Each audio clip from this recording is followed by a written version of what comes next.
17세기에 영국 성공의 신부이자 시인이었던 존 던이라고 하는 분이 있습니다. 이 존 던이라고 하는 분이 누구를 위하여 종을 울리나 라고 하는 시를 썼습니다. 어네스트 해밍웨이가 이 시의 영감을 받아서 같은 제목으로 된 장편 소설을 썼죠. 그리고 나중에 그것이 영화로 만들어지기도 했습니다. 아마 우리 어르신 세대들 중에는 그 누구를 위하여 종을 울리나 영화를 잉글리드 버그만 기억하시는 분들 계실지 모르겠습니다. 근데 원래 그 누구를 위하여 종을 울리나라는 시는 이렇게 시작을 합니다. 누구든 그 자체로서 온전한 섬은 아니다. 모든 사람은 대지의 한 조각이며 대양의 일부다. 존 던이 하고 싶었던 이야기는 그거죠. 혼자 고립되어서 살 수 없는 존재가 바로 사람이다 라고 하는 것을 이야기하고 싶었던 것입니다. 모든 사람은 자기보다 더 큰 세계와 연결이 되어져 있고 그렇기 때문에 우리는 서로 다 영향을 주고받으며 살아갈 수밖에 없는 존재이다 라고 하는 것을 이야기하는 것이죠. 그래서 그 시가 이렇게 맺습니다. 나중에 보면 이렇게 맺어요. 중간에 좀 더 내용이 있지만 그러므로 누구를 위해 종이 울리는지를 알기 위해 사람을 보내지 말라. 종은 바로 그대를 위해 울린다. 이게 원래 그 누구를 위해 종을 울리나의 마지막 대목입니다. 당시 17세기 사람들이라면 멀리서 종 소리가 들렸을 때 아마 생각했을 거예요. 누가 결혼했나? 누구 장례식이지? 아마 물었을 거라는 거예요. 그런데 존 던이 하고 싶은 얘기는 그게 아니라는 것입니다. 그 종소리는 당신을 위해 울리는 이야기다. 남의 이야기가 아니라 당신의 이야기다 라고 하는 것을 이야기해주고 싶었던 것입니다. 여러분, 성경도 교회를 그리스도의 몸이라고 설명을 합니다. 성도 한 사람 한 사람이 따로 떨어져 있는 것이 아니라 서로 연결되어져 있는 것이라고 말을 하는 것이죠. 우리가 한 몸의 일부이고 그래서 서로 지체로 몸을 이루는 것입니다. 한 성도에게 일어나는 일이 결국 모두에게 일어나는 일이죠. 한 성도의 즐거움이 모두의 즐거움이고 한 성도의 슬픔이 모두의 슬픔이다. 누구를 위해 종이 울리는가? 우리 모두를 위해 종이 울리는 것이다 라고 하는 것이 성경이 몸된 공동체를 생각하며 우리에게 이야기해주는 진리 중에 하나가 됩니다. 여러분, 오늘은 굉장히 중요한 날입니다. 마음속에 먼저 뭐가 떠오르실지 모르겠어요. 슈퍼볼이 떠오르실 수도 있겠습니다만 오늘은 우리가 교회에 임직 투표를 위한 공동의회가 있는 날이죠. 그리스도의 몸된 교회를 섬길 일꾼이자 리더를 우리가 선출하는 날이 됩니다. 교회가 리더를 세우는 일은 우리가 서로 따로 떨어진 존재가 아니라 유기적으로 연결되어져 있는 존재라고 하는 것을 가장 잘 확인할 수 있는 과정 가운데 하나라고 저는 믿습니다. 세우는 이들에게, 우리 모든 성도님들에게는 내가 하기 싫은 일을 누구에게 떠맡기는 게 아니죠. 그렇죠? 신실한 대표를 세워서 효과적으로 몸된 교회 사역을 감당하도록 권위를 우리가 부여해주는 작업, 우리 전체에 힘을 실어서 이렇게 리더들을 세우는 일들이 될 것입니다. 세움을 받는 이들에게는 어떤 일입니까? 군림하거나 다스리는 욕망이 아니라 성도들이 부여진 그 권위를 가지고 몸된 교회를 섬기는 주의 일꾼들, 리더들이 되기를 소망하며 확인하는 시간들이 될 것입니다. 그래서 여러분, 리더를 세우는 이 투표를 하는 것은 교회 안에 단순하게 내가 좋아하는 사람 편들어주는 정도의 이야기가 아닐 것입니다. 누가 나를 얼마나 좋아하는가를 확인하는 시간도 아니죠. 공동체를 위해 울려주시는 하나님의 종소리를 듣는 시간이라고 저는 믿습니다. 공동체를 위해서 하나님께서 마음쏟아 기뻐하시는 그 기쁨과 즐거움의 소리를 우리가 함께 듣는 시간이라고 생각을 합니다. 그래서 여러분, 저는 오늘 이제 새해 들어서 우리가 함께 계속해서 주일마다 나누고 있는 말씀의 주제를 조금 더 다른 각도에서 오늘 아침에는 나누어 보려고 생각을 합니다. 우리는 새해 들어서 하나님의 마음이라고 하는 주제를 가지고 성경 가운데 나타난 하나님의 마음을 찾아가는 그런 말씀 여행을 같이 했습니다.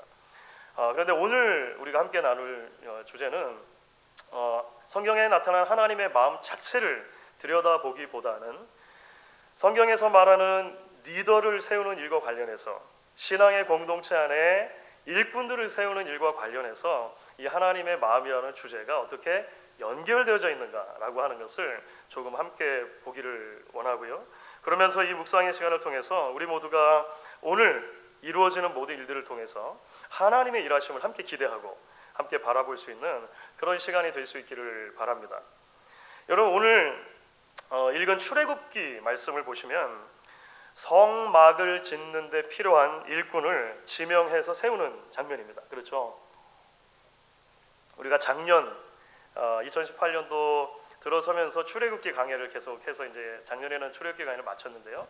여러분 기억을 더듬어 보시면 하나님께서 시내산에서 모세에게 어떻게 성막을 지을 것인가 굉장히 자세하게 알려주셨던 부분들이 있습니다. 우리가 이제 큰 청크들을 좀 떼면서 작년에 이야기를 나눴습니다만 사실 하나님께서 굉장히 자세하게 이야기를 해주십니다.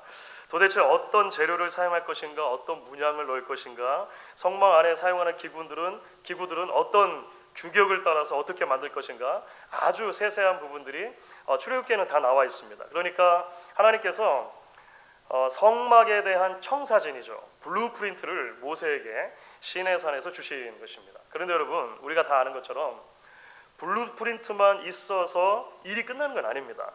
그렇죠? 이 청사진이라고 하는 것은 그야말로 가능성을 가지고 있는 것입니다. 그러니까 포텐셜리티가 그 안에 들어있는 것이죠. 이것은 잠재태라고도 철학적인 용어로는 이야기를 할 수 있습니다. 이 가능성을 실제로 바꾸는 작업이 필요하죠. 잠재태를 현실태로 바꾸어주는 작업이 필요한 것이죠.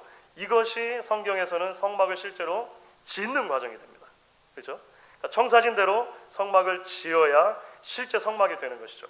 그런데 여기서 굉장히 중요한 과정 하나가 있습니다. 그게 뭐냐면 하나님께서 성막을 짓기 위해서 청사진대로 잠재태가 현실태가 되기 위해서 사람을 세우시는 것입니다. 일꾼을 세우시는 것입니다. 여러분, 이 지점이 십계명과 성막의 대단히 큰 차이점 중에 하나입니다. 여러분, 성경을 보시면 출애굽기에 십계명은 하나님이 어떻게 주셨죠? 하나님께서 돌판에 직접 새겨주셨습니다. 출애굽기 31장의 말씀을 빌리면 하나님이 친히 손가락으로 쓰신 것이다, 하나님이 친히 손가락으로 기록해 주셨다라고 되어 있어요. 그런데 성막은 그렇지 않습니다. 성막은 하나님께서 하늘에서부터 완전하게 만들어진 성막을 짠 하고 내려주신 게 아니에요. 백성들이 하늘을 바라보고 있는데 하늘에서부터 완벽한 형태의 성막, 조립이 다 끝난 상태 내려온 게 아니고 블루프린트를 주시고 블루프린트대로 성막을 지을 사람들을 세우시고 그 사람들을 통해서 하나님의 마음에 가지고 있었던 그 잠재태가 성막이라고 하는 현실태로 나타나도록 그렇게 하나님이 역사하셨다라고 하는 것입니다. 여러분, 신약으로 넘어와서 하나님께서 당신의 몸된 공동체이자 새로운 의미의 성전인 교회를 세우실 때도 마찬가지입니다. 주는 그리스도시요 살아계신 하나님의 아들입니다. 베드로가 이렇게 고백을 했거든요. 그 고백을 들으시고 나서 예수님께서 이렇게 말씀하세요. 마태복음 16장 18절을 보시면 우리가 잘 아는 말씀이죠. 내가 이 반석 위에 내 교회를 세우리니 음부의 권세가 이기지 못하리라. 예수님께서 마음속에 교회가 무엇이다, 교회는 어떻게 세워져야 한다라고 하는 청사진이 없으셨다면 이렇게 말할 수 없었을 거예요. 그런데 실제로 예수님께서 교회를 세우실 때는 어떤 방식을 통해 세우십니까? 자, 이게 교회다 라고 예수님께서 이미 다 완벽하게 만들어진 교회를 딱 선물로 주지 않으셨습니다. 예수님의 방법은 사람을 부르시는 거예요. 사람을 세우시는 것입니다. 그들을 통해 교회를 세워가고 지어갈 수 있도록 그렇게 역사하셨다는 것이죠. 오늘 사도행전의 본문이 바로 그 진리를 증거하는 거예요. 오늘 우리가 같이 읽었던 사도행전의 본문은요, 예수님께서 부활하신 다음에 120명의 성도들이 마가의 다락방에 모여있는 장면을 사실 기록하고 있습니다. 120명의 성도들이 마가 다락방에 모여서 간절히 기도했는데요, 간절히 기도하며 그들이 감당했던 첫 번째 일이 무엇입니까? 첫 번째 일 중에 하나가 가룟 유다가 사망하면서 12명 사도 중에 한 직분이 보궐이 됐잖아요. 그 사도의 직분 한 사람을 선출해 세우는 일을 마가의 다락방에서 했습니다. 그렇죠. 왜냐하면 교회는 그런 방식으로 사람을 세우고 사람의 섬김을 통해서 세워져 가는 것이다라고 하는 것을 너무나 잘 알았기 때문인 것이죠. 봉사와 사도의 직무를 감당할 일꾼, 그들을 그래서 간절히 기도하는 가운데 뽑은 것입니다. 사랑하는 여러분, 저는 무엇보다도 이 지점에서 가슴이 뜨거워집니다.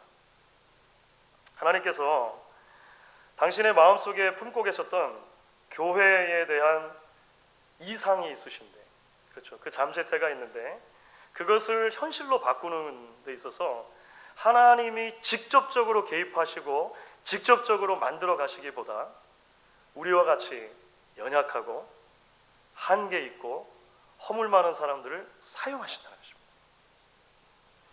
대단히 놀라운 비밀이고 대단히 놀라운 신비이죠. 신실하지 않은 사람들인데도 불구하고 신실하다 이렇게 말씀해 주시고 일을 맡겨주시고 맡긴 일을 감당할 만한 능력과 은사들을 하나님 계속 공급해 주신다는 거예요. 그래서 바울이 고린도 교회에 편지를 보내면서 바울이 심지어 이렇게까지 말한 장면이 있습니다. 고린도전서 3장 9절을 보면 이렇게 말하는데요. 여러분 같이 한번 읽어보도록 하겠습니다. 우리는 하나님의 동력자들이요 너희는 하나님의 밭이요 하나님의 집이리라. 여러 교회를 섬기는 일꾼들과 함께 바울이 스스로 뭐라고 말합니까? 우리는 하나님의 동력자다. 하나님의 동력자. We are co-workers of God. 우리가 하나님의 동력자. 하나님의 집을 세워가는 하나님의 동력자. 여러분 너무 멋지지 않아요? 너무 멋지지 않습니까? 바로 이것이 저희가 오늘 임직을 위해서 투표를 하는 이유입니다. 그렇죠? 임직 투표는 그래서 단순하게 인기 투표가 아닙니다. 반장 선거처럼 치를 수 있는 것이 아닙니다. 주의 손과 발이 되어서 주의 몸된 교회를 신실하게 세워갈 일꾼들을 구별해 세우는 거예요. 하나님의 동력자들을 세우는 너무나도 놀라운 일이라고 하는 것이죠. 그리고 이 과정을 통해서 우리 성도들 모두가 주의 손과 발이 되는 과정인 것이죠. 우리 모두가 다 하나님의 동력자가 되는 과정이다라고 하는 것을 여러분들이 잊지 않으시기를 바랍니다. 여러분 그렇기 때문에 이제 조금 더 나아가면 여러분 이와 같은 세움의 과정이 하나님이 기뻐하시는 세움의 과정이 되기 위해서 우리가 이제 하나님의 마음을 품는 것이 대단히 중요하다는 주제가 드러나게 됩니다. 여러분 그것이 사실 오늘 공히 출애굽기 본문과 사도행전 본문에서 강조되고 있는 아주 중요한 지점이 되겠습니다. 여러분 성막과 관련된 여러 일들을 감당하기 위해서 부살렐 오홀리압이라고 하는 일단 그 책임자들이 세워졌고 그 외에도 여러 도우미들이 세워졌습니다. 그들을 한마디로 출애굽기는 이렇게 요약해서 설명을 하죠. 출애굽기 36장 1절 말씀 여러분 같이 한번 읽어보도록 하겠습니다. 이 사람들이 어떤 사람들인가 같이 읽습니다. 부살렐과 오홀리압과 및 마음이 지혜로운 사람 곧 여호와께서 지혜와 총명을 부으사 성소에 쓸 모든 일을 할 줄 알게 하신 자들. 여러분 한마디로 이 사람들은 조금 더 요약하면 어떻게 요약할 수 있을까요? 하나님의 마음을 품은 사람들이라고 우리가 그냥 요약할 수 있을 것입니다. 사람의 지혜와 총명, 사람의 기술이 다가 아니고 하나님께서 주시는 지혜, 하나님께서 주시는 총명, 하나님이 주시는 기술로 그 마음이 채워진 사람이다라고 하는 거예요. 출애굽기 36장 2절에 좀 더 그것이 명확하게 표현됩니다. 이 마음이 하나님이 채우시는 것으로 가득 찬 사람들이라고 하는 것이죠. 여러분 그게 왜 중요합니까? 이 사람들이 지금 지을 집이 보통 집이 아닌 거예요. 그렇죠. 이스라엘 백성들 누구나 만들 수 있는 그냥 보통의 텐트가 아니라 하나님의 집을 지을 것이기 때문에 그렇습니다. 하나님의 집을 짓기 위해서 하나님의 마음을 소유한 사람들이 필요한 것이죠. 여러분 사도행전도 마찬가지입니다. 가룟 유다의 자리를 대신할 그 사도를 선출하기 위해서 120명 성도들이 마가다락방에 모여서 기도했다고 그랬잖아요. 그 기도의 내용을 오늘 우리가 함께 사실 읽은 거예요. 그 기도의 내용만 우리가 뽑아서 조금 다시 한번 읽어볼 텐데요. 사도행전 1장 24절 후반부, 25절 전반부입니다. 저와 여러분 같이 한 목소리로 읽겠습니다. 뭇 사람의 마음을 아시는 주여, 이 두 사람 중에 누가 주님께 택한 바 되어 봉사와 및 사도의 직무를 대신할 자인지를 보이시옵소서. 이게 기도 제목이었습니다. 특별히 뭇 사람의 마음을 아시는 주여라고 하는 대목에서 사도행전의 본문은 조금 더 이제 이 마음이라고 하는 주제를 확장시켜서 적용을 합니다. 이게 마치 동전의 양면같이 두 그룹에게 모두 다 적용을 하는데요. 무사람이라는 말 속에 누가 들어있습니까? 사실은 이제 사도행전 1장의 본문 속에 보면 사도의 직분을 감당하기 위해서 두 명의 후보가 올라왔습니다. 유수도라고 하는 사람과 마띠아라고 하는 사람, 두 사람이 올라왔는데요. 이 사람들도 말하는 거겠죠. 동시에 이들 중에 누군가를 제비 뽑아 세워야 할 모든 그 자리에 모여있는 성도들도 포함하는 말이 뭇 사람의 마음을 아시는 주여라고 하는 내용이 될 것입니다. 그러니까 이 기도를 좀 더 쉽게 풀면 이런 거예요. 하나님 마음에 합당한 자, 하나님 마음 품은 자를 선출할 수 있도록 우리에게도 하나님의 마음을 주십시오. 그 120명의 성도들이 그렇게 하나님 앞에 기도한 것입니다. 여러분, 이게 왜 중요합니까? 이들이 세우는 것은 로타리 클럽의 리더가 아니기 때문에 그렇습니다. 그렇죠. 이들이 세우는 것은 하나님의 새로운 집인 교회를 세우고 교회를 섬길 일꾼들을 선출하는 자리이기 때문에 그렇다라고 하는 것이죠. 사랑하는 여러분, 말씀드린 대로 교회 안에 일꾼을 세우는 일은 교회를 향한 하나님의 청사진, 그러니까 그 잠재태를 현실태로 바꾸는 놀라운 일에 우리를 부르시는 것입니다. 그 놀라운 사명에 우리를 동참하도록 초대하시는 것이죠. 그래서 하나님의 마음을 푸는 일꾼들이 필요하겠죠. 그래서 하나님의 마음을 품은 성도들이 필요할 것입니다. 여러분, 많은 교회들이 임직이 있을 때마다 크고 작은 홍역들을 앓습니다. 가장 영광스럽고 가장 즐겁고 가장 가슴 벅차오르는 과정이 되어야 할 시간들이 여러분, 때로는 상처와 때로는 오해로, 때로는 심지어 분노로 얼룩진 시간들이 되기도 해요. 우리 교회도 이전에 그런 일들을 경험했는지 모르겠습니다. 이건 왜일까요? 조심스럽지만 오늘 우리가 함께 나눈 말씀에 비추어 보면 우리는 그 이유를 발견하게 됩니다. 하나님의 마음을 품지 않았기 때문인 것이죠. 하나님의 마음에서 공동체가 멀어져 있기 때문에 그런 것입니다. 선택받으려 하는 이들이나 선택하려 하는 이들이 하나님 나라의 가치가 아닌 세상의 가치로 그 마음을 채웠기 때문일 거예요. 그렇죠.